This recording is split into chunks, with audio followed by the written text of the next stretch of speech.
오늘 하나님 말씀은 로마서 1장 8절에서 17절까지 말씀입니다.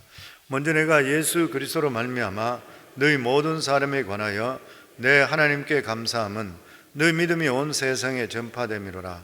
내가 그의 아들의 복음 안에서 내 심령으로 섬기는 하나님이 나의 정인이 되시거니와 항상 내 기도에 쉬지 않고 너희를 말하며 어떻게 하든지 이제 하나님의 뜻 안에서 너희에게로 나아갈 좋은 길 얻기를 구하노라. 내가 너희 보기를 간절히 원하는 것은 어떤 신령한 은사를 너희에게 나누어 주어 너희를 견고하게 하려 함이니 이는 곧 내가 너희 가운데서 너희와 나의 믿음으로 말미암아 피차 아니함을 얻으려 함이라. 형제들아, 내가 여러 번 너희에게 가고자 한 것을 너희가 모르기를 원하지 아니하노니 이는 너희 중에서도 다른 이방인 중에서와 같이 열매를 맺게 하려 함이로되 지금까지 길이 막혔도다. 헬라인이나 야만이나 지혜 있는 자나 어리석은 자에게 다 내가 빚진 자라. 그러므로 나는 할 수 있는 대로 로마에 있는 너희에게도 복음 전하기를 원하노라. 내가 복음을 부끄러워하지 아니하노니 이 복음은 모든 믿는 자에게 구원을 주시는 하나님의 능력이 됨이라. 먼저는 유대인에게요 또한 헬라인에게로다. 복음에는 하나님의 의가 나타나서 믿음으로 믿음에 이르게 하나니 기록된 바 오직 의인은 믿음으로 말미암아 살리라 함과 같으니라. 아멘. 이번에 큐티가 책이 로마서가 되어서 참 마음이 이제 더 설레는 그런 말씀드립니다. 목회자는 누구든지 간에 복음을 전하는 것이 가장 그 마음속의 기쁨이라 그렇게 생각을 합니다. 그런데 특별히 이 로마서는 복음의 진수인 것이죠. 그래서 슈레를 하는 학자가 이야기하기를 성경을 하나의 반지로 이야기한다면 로마서는 그 반지의 중간에 박혀있는 보석과 같다, 그렇게까지 표현을 했습니다. 또 뿐만 아니라 이 로마서를 보고 이야기할 때 교회 갱신의 성경이다, 교회 갱신. 왜냐하면 어거스틴이든지 그리고 마틴 루터든지 웨슬레, 이러한 모든 사람들이 역사상 교회를 새롭게 했던 이러한 위대한 믿음의 거장들이 이 로마서를 통해 그 사람들이 변화를 받았습니다. 생생하게 주의 음성을 듣고 자기 온 생애를 바치는 그러한 일들이 로마서를 통해 나타났습니다. 제가 사랑하는 가장 친한 친구 목사님, LA에 계시는 그 목사님도 자기가 대학교 때 자기는 장로까지 맞이 절대로 목회자들이 너무 자기가 시골에 살 때에 그 성미죠, 성도들이 갖다 주는 쌀 뭐 이런 것들로 먹고 살고 너무 가난하게 살고, 그리고 사모님이 가족들에게 밥은 해주고 자기 먹을 것이 없어서 물을만 계속 벌컥벌컥 들이키는 이런 모습들을 봤기 때문에 자기는 목회는 절대 안 한다고, 그래서 좋은 대학에 서울대학 들어가고 자기는 열심히 돈 잘 벌고 이렇게 해서 장로까지만 된다 했다가 대전에서 김중건 목사님 이 부흥에 참석했다. 거기서 로마서 한 말씀을 통해 완전히 깨져 버렸단 말이에요. 제가 간증을 들은 적도 있었습니다. 지금도 교회가 새로워지고, 그리고 또한 우리 삶 속에 영적인 어떤 부흥을 경험하려고 그러면은 하나님의 말씀인 특별히 복음의 진수, 그 로마서의 이 진수에 들어야지 우리 삶이 새로워지는 역사가 임하게 되어 있는 것이에요. 그런데 이 로마서는 우리가 잘 알고 있듯이 놀랍게도 믿지 않는 자에게 쓰인 것이 아니라 믿는 자에게 주어진 책입니다. 믿는 자들. 오늘날 교회에 다니고 있지만 복음에 무지한 자들이 너무 많은 것이에요. 복음을 자기 좋은 대로만 해석하는 그러한 경우들이 많이 있습니다. 복음을 제대로 배우지 못했는 그러한 사람들, 교회는 오랫동안 다녔는데도 불구하고 눈물 한 번 흘려보지 못하고 구원의 감격 때문에 하나님께 감사하면서 몸부림쳐 보지 못한 사람들, 이런 사람 뜻밖의 많이 있다는 것이에요.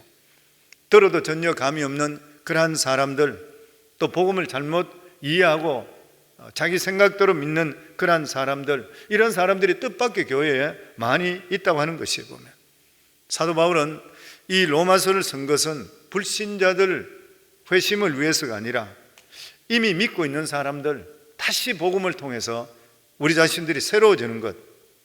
그래서 일반적으로 사도 바울이 이 편지를 쓸 때에 로마 교회가 40년 이상 되었던 그러한 교회다, 그렇게 이야기하고 있습니다. 그런데 40년 이상 이렇게 지나가면서 이 교회 안에 정말 주님의 주시는 그 첫사랑, 첫 믿음, 어떤 순수한 열정, 잃어버린 사람이 꽤 많이 있었다고 하는 것이에요.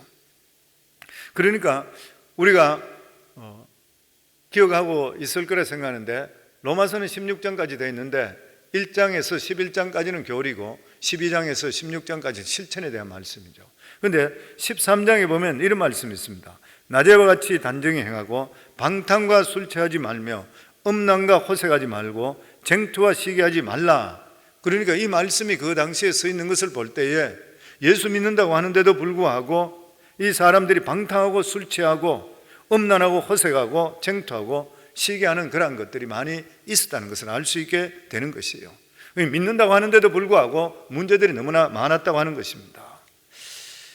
역사가 오래된 그러한 교회일수록 복음이 죽기가 쉽다고 하는 것이에요. 왜냐하면 교회 건물이 기가 막히기 때문에, 거기에 자기가 멤버 됐다고 생각하기 때문에, 그래서 거기에 무리들과 같이 왔다 갔다 하면서 당연히 자기들은 구원받는 줄 알고 당연히 잘 믿는 것으로 착각하는 경우들이 있다고 하는 것이에요. 그래서 50년, 60년 되는 이러한 교회에 들어가 볼 때에 십자가의 보혈의 피가 말라있는 교회가 너무나 많이 있다, 그렇게 이야기합니다. 겉으로는 화려한데도 불구하고 실제적으로 복음의 메시지가 힘을 잃어버리는 것이에요. 교회는 이렇게 그리스도에 대한 그 사랑, 이런 것들이 식어져서 영적으로 심각한 병을 앓는 사람들이 뜻밖에도 많이 있다고 하는 것이에요. 그런데 이런 사람들이 대부분 오래 믿었던 사람이라고 그래요. 오래 믿었던 사람, 복음을 전가하면 다 알고 있다, 귀담아 듣지 않는 사람들, 교만한 생각을 가지고 있는 그런 사람들이 뜻밖에 많이 있다는 것이에요. 그래서 사도 바울은 이 교회 밖의 문제가 아니라 교회 안의 문제이기 때문에 복음으로 교회를 다시 정립하기를 원했던 것이에요. 그래서 이 복음을 통해서 구원의 감격이 다시 한 번 더 회복되고 잃어버렸던 열정이 다시 한 번 더 뜨겁게 회복될 수 있는 그래서 복음에 주시는 이러한 다이너마이트 같은 능력이 이 로마 교회 성도들을 통해 다시 일어나기를 원하면서 이 로마서를 쓰게 되었던 것이에요. 십자가의 복음은 죽었던 교회를 다시 살리는 능력이 있습니다. 십자가의 복음은 죽었던 영혼을, 죽었던 심령, 우리 죽었던 영성을 다시 깨트릴 수 있는 이러한 능력이 바로 십자가의 복음 속에 있는 것입니다. 그래서 특별히 이번에 계속적으로 로마서를 매일매일 이제 목회자들은 틀리더라도 계속 강의할 때마다 하나님께서 주시는 특별한 은혜를 다 체험할 수 있기를 주의 이름으로 축원합니다. 먼저 이 바울은 복음을 전할 때에 어떻게 전했냐면 빚진 자의 심령으로 전했다 그랬습니다. 14절 말씀입니다. 같이 읽습니다. 헬라인이나 야만이나 지혜 있는 자나 어리석은 자에게 다 내가 빚진 자니라. 빚짓다. 사도 바울은 누구에게도 돈을 빚진 적은 없습니다. 그런데 오늘 여기 보면은 헬라인이나 야만이나 지혜자나 무식한 자나 누구들에게 너무 많은 빚을 졌다. 사도 바울이 어떻게 해서 이렇게 많은 빚을 졌는 것입니까? 예수님 때문인 것이죠. 예수님 때문에. 왜냐하면 영원히 멸망받을 수밖에 없는 자기 자신을 예수 그리스도의 은혜로 자기가 구원받았는 것이에요. 그러면서 자기 자신에게 하나님께서 교회를 핍박하고 괴롭혔던 이러한 자인데도 불구하고 자기를 건져주셨을 뿐만 아니라 이 세상에 가장 귀하다고 할 수 있는 하나님의 말씀을 그에게 맡기는 것이에요. 이 말씀을 맡기면서 복음을 증거하라 그랬던 것이에요. 말씀이 무엇입니까? 하나님 자신이잖아요. 말씀이 무엇이에요? 하늘나라 전체 최고 귀한 재산이에요. 말씀 안에서 능력이 우리 속에 나타나게 되어 있는 것이에요. 이것을 사도 바울에게 진짜 담보도 없이 맡겨주는 것이에요. 그러니까 감격하는 것이에요. 어떻게 나 같은 자에게 이런 말씀을 나에게 맡기느냐? 나 같은 자 영원히 죽을 수밖에 없는데 나를 어떻게 건져주시고 어떻게 나를 귀하게 여겨서 이 말씀을 전할 수 있는 이 능력을 나에게 주시는 것인가? 너무너무 감격스러운 것이에요. 그러니까 사도 바울은 로마인뿐만 아니라 헬라인이나 이방인이나 누구든지 간에 나는 다 빚진 자라. 왜냐하면 자동으로 예수님께 생명을 빛을 받은 그러한 바울은 예수님께 생명을 준 사람들에 대해서 그걸 위해서 자기가 당연히 빚을 지고 그들에게 복음을 전가할 수가 있어야 되는 것이에요. 쉽게 말하면 구원받은 하나님의 모든 자녀들, 예수 먼저 믿은 자들은 다 복음의 빛을 지고 있는 그러한 사람들인 것입니다. 우리 교회에서 선교사를 파송하는 것도 똑같은 것이죠. 우리가 받았던 이 복음의 빛을 조금이라도 갖기 위해서 하는 것이에요. 그렇기 때문에 성도님들, 우리가 정말 주님 앞에 서기 전까지 아낌없이 헌신하기를 주의 이름으로 축원합니다. 아멘. 그래서 15절에 보면 그러므로 나는 할 수 있는 대로 로마에 있는 너에게 복음을 전하기를 원하노라. 할 수 있는 대로. 그리고 16절 말씀입니다. 같이 읽습니다. 내가 복음을 부끄러워하지 아니하노니 이 복음은 모든 믿는 자에게 구원을 주시는 하나님의 능력이 됩니다. 먼저는 유대인에게요, 그리고 헬라인에게로다. 여기 보면 사도 바울은 기독교의 중요한 진리에 대해서 말씀합니다. 내가 복음을 부끄러워하지 아니하노니, 복음을 부끄러워하지 아니한다. 무슨 말이에요? 그 당시에 복음이 무시당하고 있었습니다. 부끄럽게 생각했던 것이에요. 사람들이 복음 전가하는 것을 부끄러워했던 것이에요. 복음은 겉으로 그냥 볼 때는 세상적으로 그렇게 세상 살아가는 일반적으로 사람들이 생각하는 그런 것들과는 틀려요. 보면 아무것도 안에 들어가 보면 딴 것들로 세상에 뭐 어떤 것들 찾고 이런 것들로 비유할 때 하게 되면 찾을 수가 없게 되는 것이에요. 다른 사람들로부터 무시당하고 업신여김을 당했던 것이에요. 그런데 이건 실제적으로 복음을 몰라서 그런 것입니다. 복음 안에는 인간의 모든 문제를 해결할 수 있는 하나님의 능력이 있는 것이에요. 복음에는 인간의 가장 난제인 죽음에 대한 해답이 그 속에 들어 있는 것입니다. 복음에는 인생의 모든 필요한 것들이 다 들어 있는 것이에요. 보면 정말 복음은 어마어마한 것입니다. 그런데 그 당시에 사람들이 생각할 때 복음을 어떤 것을 생각했습니까? 십자가에 못 박혀 죽은 유대 젊은 청년을 믿는 것이 복음이었던 것이에요. 복음은 실제적으로 그 당시에 세계에서 가장 힘이 있는, 세계를 다스리고 있는 이 로마인들과는 상관이 없는 일입니다. 자기들이 그렇게 생각하는 것이에요. 사람들은 보통 힘이 있고 똑똑하고 권력이 있고 이런 사람들이 관심을 가지는 것을 중요하게 생각해요. 아주 대단한 사람인데 저 사람이 뭘 좋아할까? 그런 거 좋아하는 걸 나도 모르는 사람이 사모하게 돼 있어요. 사람들은. 그런데 복음의 내용이 로마에 의해서 십자가에 처형당한 죄수를 믿으라는 거예요. 그들이 생각할 때에 소크라테스와 같이 뭐 유명한 어떤 학자도 아닌 죽은 죄수를 믿으라 하니까 우리를 바보로 여기냐는 거예요. 더더욱이나 그 당시에 복음을 전가하는 그러한 사람들은 보잘것없는 사람들이었습니다. 종이 노예들이죠. 유명한 사람도 없었습니다. 천민들이었었죠. 여자들이죠. 믿는 사람들이 대부분들이. 그렇기 때문에 세상 사람들이 볼 때는 천한 사람이 믿는 그러한 복음, 그러니까 부끄러울 수밖에 없었던 것이에요. 그런데 사도 바울은 지금 뭐라 그래요? 내가 결코 복음을 부끄러워하지 아니오느니, 그 이유가 어디 있는 것이에요? 자기 자신을 사울에서 바울로 바꿔주신 하나님, 복음은 겉으로 볼 때는 초라한 모습과 비교할 수 있는 엄청스러운 능력이 그 속에 들어있다고 하는 것이에요. 우리들 자신만 보더라도 어떻습니까? 우리가 복음 안에 있다는 것이 얼마나 감사한 일이에요. 정말 우리는 실제적으로 심판받을 수밖에 없는 자들이잖아요. 끝나버린 인생인데 불구하고 그냥 세상에서 뭐 속물로 살다 끝나버릴 인생인데 예수 믿고 구원받고 하나님 은혜 속에 영원한 천국 바라보며 하나님 자녀된 삶을 살아간다는 것, 이것은 말로 표현할 수가 없는 것이죠. 복음을 믿는다 해도 금방 부자 되고 이런 건 아니지요. 그렇지만 사도 바울이 복음을 부끄러워하지 않는 것은, 여기 말씀은 부끄러워하지 않는다는 것은 뭐 소극적으로 부끄러워하지 않는 뜻이 아니라 너무너무 자랑스러워서 견딜 수가 없다는 거예요. 견딜 수가 없는 거예요. 그러니까 내가 다른 사람에게 이 말을 전하지 않을 수가 없다고 하는 것이에요. 그 이유가 어디 있습니까? 오늘 여기 말씀 보면 이 복음은 모든 믿는 자에게 구원을 주시는 하나님의 능력이 됨이라. 무슨 말이에요? 이 복음은 모든 믿는 자, 예수 그리스도를 믿는 자에게 구원을 주시는 하나님의 능력이 됨이라. 무슨 말이에요? 구원입니다. 구원인 것이죠. 건진받는다는 거예요. 예를 들어서 죽을 병에 걸려서 살 가망이 없는 그런 사람이 훌륭한 의사를 만나게 되면 살게 되잖아요. 진짜 구원받는 것이요.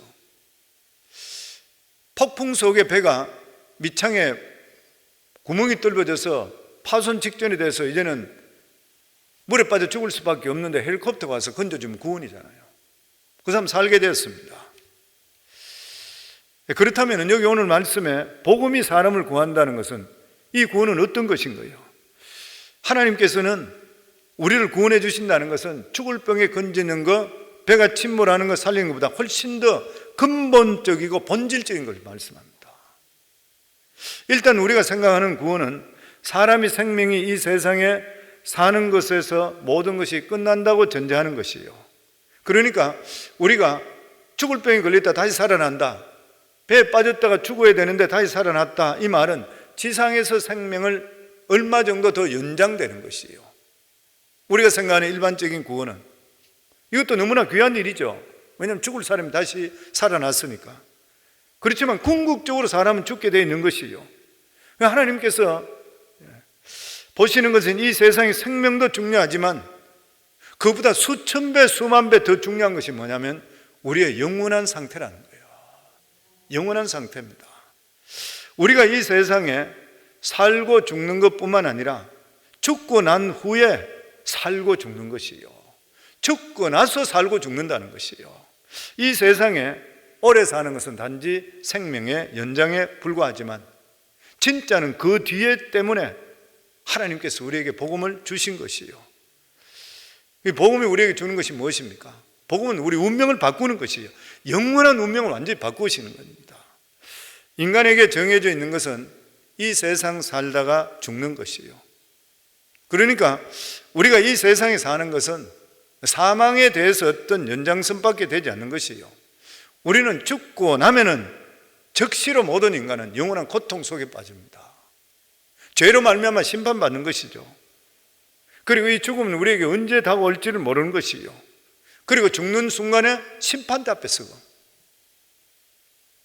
영원히 불못에 떨어져요. 우리가 죽지 않았다는 것은 아직까지도 이러한 심판이 지연되고 있다는 것이고, 그리고 죽음과 동시에 심판에 서는 것이요.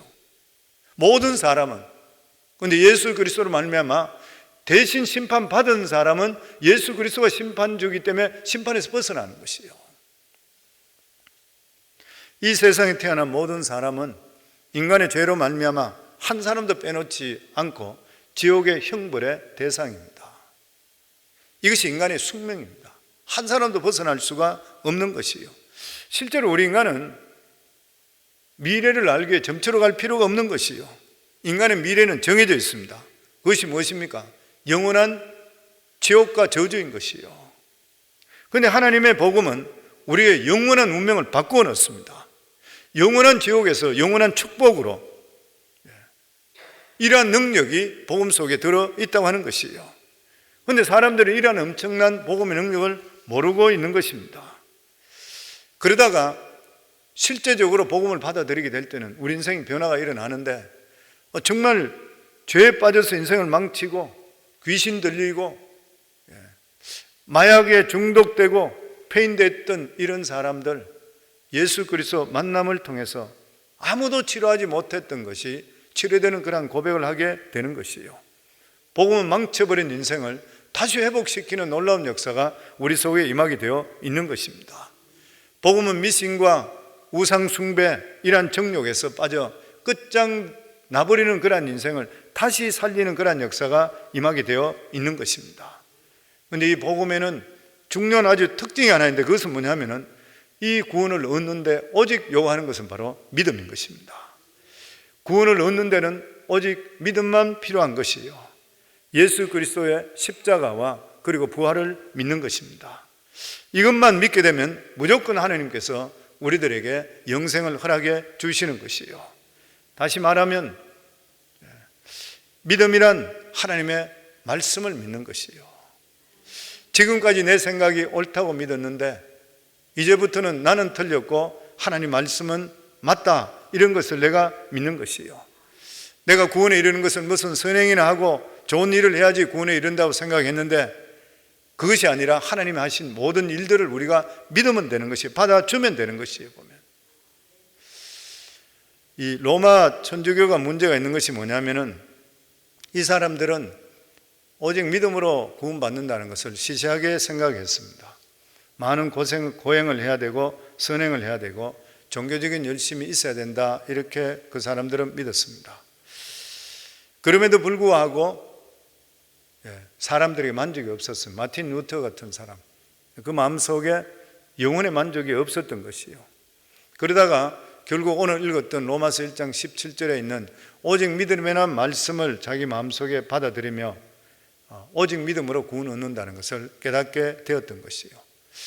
로마 성당 계단을 무릎으로 그렇게 올라가고 고통당하고 무릎이 까이고, 그리고 계단을 올라갈 때마다 입으로 키스하고 금식을 그렇게 많이 했는데도 불구하고 하나님을 어떻게 하면 내가 더 기쁘게 할 수 있을까, 이렇게 했는데도 불구하고 그 기쁨이 없었던 그것이 바로 이 하나님 말씀, 오직 예수 그리스도가 내 죄를 위해서 십자가에 못 박혀 죽은 것을 믿어지는 그 순간부터 그 마음속에 하나님이 주시는 평강이 넘쳤던 것이요.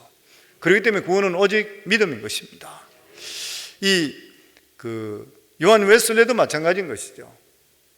요한 웨슬레도 감리교 창시자도 구원을 얻기 위해서 기도도 많이 하고 좋은 일을 해야 된다 생각해서 감옥 전도도 하고, 심지어는 그 당시로 볼 때 식민지 미국에 선교지까지 와서 인디언들에게 복음까지 전도했는데도 불구하고 영혼의 만족이 없었던 것이에요. 죄사함에 대한 확신이 없었습니다. 그러다 우리가 잘 알고 있듯이 배를 타고 대상을 건널 때에 그 배가 풍랑 속에 있는데도 불구하고 하나님께 감사하며 기뻐하며 얼굴에 평강이 넘치는 독일계 모라비안 성도들을 보면서 큰 충격을 받게 되죠. 그리고 나서 영국으로 돌아가서 모라비안 성도들이 모이는 그곳에 갔다가 그곳에서 마틴 루터가 썼는 로마서 주석을 그 중에 한 사람이 읽는 것을 옆에 들으면서 오직 믿음에 대해서 이것이 자기 마음에 화인같이 들으면 거기서 자기 평생에 처음으로 죄사함에 감격을 느끼게 되고 구원의 역사가 일어나게 됩니다. 그러면서 영국 전체를 복음화시키는 이러한 놀라운 역사가 임했다고 하는 것이에요. 이 구원의 문이 좁은 이유가 어디냐면은 자신들의 자랑이나 공로를 자랑할 데가 하나도 없어요. 어떤 자랑이나 공로, 그것이 아니고 오직 예수 그리스도 십자가에 못 박혀 주신 하나님의 아들을 믿는 것이요. 그렇게 할 때에 예수님과 나 사이가 의의 교환, 내가 지었던 모든 죄, 허물, 이것이 바로 예수 그리스도께 넘어가게 되고 예수 그리스도를 믿음과 동시에 예수 그리스도의 죄 없는 의가 우리 속에 들어오는 것이에요. 의의 교환이라고 그래요. 우리가 했는 거 하나도 없어요. 예수 그리스도 십자가에 못 박혀 죽으신 것, 마치 이스라엘 백성들이 광야에서 죄를 지었을 때에 하나님께서 불뱀을 보내서 사람들이 죽게 했을 때에 놋뱀을 들어서 저것을 보는 자마다 만들어서 놋뱀을 장대에 높이 달아라, 보는 자마다 나으리라 했을 때에 보는 자마다 구원 얻은 건 똑같은 그런 역사가 예수 그리스도 십자가를 바라보는 자마다 임하게 되어 있다고 하는 것입니다. 그래서 오늘 17절에 보면 오직 의인은 믿음으로 말미암아 살리라 함과 같으니라. 이 말씀은 하박국서를 인용한 것이에요. 오직 의인은 믿음으로만 삽니다. 유다가 이 바벨론에 망한 일이 일어나더라도 하나님을 믿는 의인들은 끝까지 믿음을 가지고 있으라. 나라가 많은 가운데 있는데도 불구하고 끝까지 가지고 있으라. 우리가 이 세상에 살아가면서 좋은 일만 일어난다고 장담할 수 없다. 그러나 우리는 믿어야 된다. 뭐냐면 이해할 수 없는 일이 생긴다 하더라도 머리카락까지 다 헤아리시는 하나님께서 모든 일에 합력해 선을 이루어진 것을 믿어야 되는 것이라. 그 말씀인 것이요. 그렇기 때문에 우리는 복음을 바라보고 하나님을 바라볼 때에 우리 삶 속에 새로운 활력이 생겨야 됩니다. 새로운 기상이 솟아오르게 되어 있는 것이요.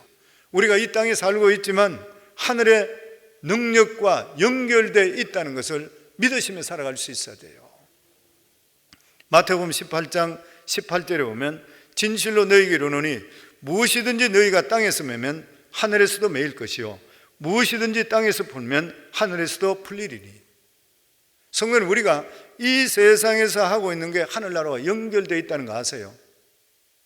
오늘도 이렇게 하나님께 나와서 기도하고 있으면 이 기도가 하늘나라와 연결되어 있다는 것을 기억하셔야 돼요. 오늘 여기 말씀에 그렇잖아요. 진실로 너희에게 이르노니 무엇이든지 너희가 땅에서 매면 하늘에서도 매일 것이요 무엇이든지 땅에서 풀면 하늘에서도 풀리리라. 그래서 제가 목회하면서 이래 보면 하나님께 나와서 어쨌든 기도하는 사람은 생각하지 못한 일들이 자꾸만 벌어져서 일이 풀리는 일이 나타나더라고요. 왜냐하면 하나님 하늘나라와 같이 연결되어 있기 때문인 것이에요. 땅에서 매면 하늘에서 매인다. 무슨 말? 서로 연결되어 있습니다. 우리 신앙생활 절대 소홀하게 생각하지 말으셔야 되고, 그리고 기도생활 절대 소홀하게 생각하지 말아야 되는 것이에요. 그렇기 때문에 오늘도 우리가 이 세상에 살아갈 때에 하루를 힘차게 기상 있게 예수 그리스도 바라보며 힘차게 살아가게 될 때에 하늘로부터 우리 속에 에너지가 충만하게 임할 줄을 믿습니다. 저는 우리 사랑하는 귀한 성도님들 순간순간 자기 자신을 돌아보면서 예수 때문에 여기까지 온 거 감사하고, 그리고 또한 우리가 하늘나라와 매여 있다는 거 생각하시고 늘 하루도 긍정적으로 사시기 바라고, 예수 그리스도의 그 능력과 기상을 가지고 믿음으로 승리할 수 있기를 주 이름으로 축원합니다.